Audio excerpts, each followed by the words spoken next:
Corona से बने हालात ऐसे हैं कि अब दिल्ली ने सेना को SOS संदेश भेज दिया है।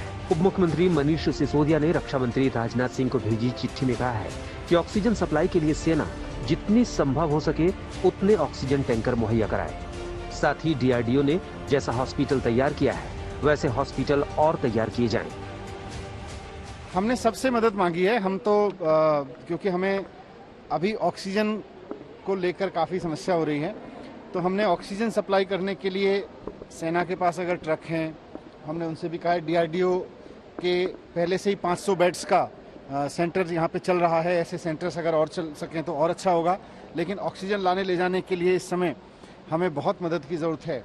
और अगर जहाँ से भी, जिस सोर्स से भी मदद हो सकती है, प्राइवेट सेक्टर से, सोशल सेक्टर से, central government, different wings of central government, सबसे मांग रहे हैं। दिल्ली को सेना की मदद का मसला दिल्ली हाईकोर्ट की सुनवाई में भी उठा है।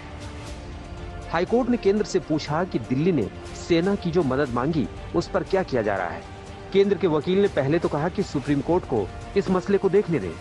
इस पर हाईकोर्ट ने कहा कि सुप्रीम कोर्ट अस्पताल के बेड्स और सेना की मदद मांगने पर सुनवाई नहीं की है। इसके बाद केंद्र सरकार के वकील ASD चेतन शर्मा ने केंद्र से निर्देश लेकर कोर्ट को जानकारी देने की बात कही है। इस बीच कोरोना के हालात से निपटने के लिए सेना पहले से ही एक्शन के मोड में है। दिल्ली में 600 सेना के रिटायर्ड डॉक्टर और 4 ऑक्सीजन प्लांट्स अगले हफ्ते तक मदद के लिए तैयार होंगे। सिर्फ दिल्ली ही नहीं, पूरे देश में सेना की सेवाएं लेने के लिए AFMC के 200 अधिकारियों को 31 दिसंबर तक सर्विस एक्सटेंशन दिया गया है।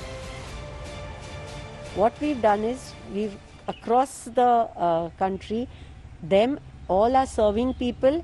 We've also taken on the ex-servicemen, the veterans, and we've started a teleconsultation portal called Sehat. So we are using that portal to reach out for home care.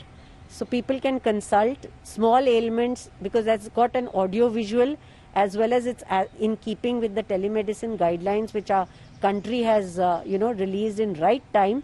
So we are using all that to generate prescriptions and then the patients can collect. Today pharmacies are even delivering. सेना की पश्चिमी कमान ने भी बंद पड़े oxygen plants को दोबारा शुरू करने में पंजाब की मदद की। स्टेट गवर्नमेंट हमें लिस्ट मुहैया कराएगी, बताएगी जो इंडस्ट्रियल हाउसेज हैं जिनमें से गैस, इंडस्ट्रियल गैस को ऑक्सीजन में कन्वर्ट किया जा सके। पहला टास्क हमारा भारतीय भाखड़ा अभ्यास मैनेजमेंट का एक प्लांट है नंगल के अंदर, वहां पे ये जॉइंट टास्क फोर्स गई है और पिछले 1-2 रोज से उस प्लांट को ऑपरेशनलाइज करने के लिए काम कर रही है। हम उम्मीद करते हैं कि ये प्लांट जो है कुछ दिन में ऑपरेशनलाइज हो जाएगा और यहां से हम ऑक्सीजन काफी हद तक ले सकेंगे मेडिकल पर्पसेस के लिए। बीते कुछ दिनों से देश में रोजाना 3 लाख से अधिक कोरोना के केस आ रहे हैं। ऐसे में अब युद्ध स्तर पर तैयारी से ही पार पाया जा सकता है। दिल्ली से कमलजीत संधू और पंकज जैन के साथ आज तक ब्यूरो।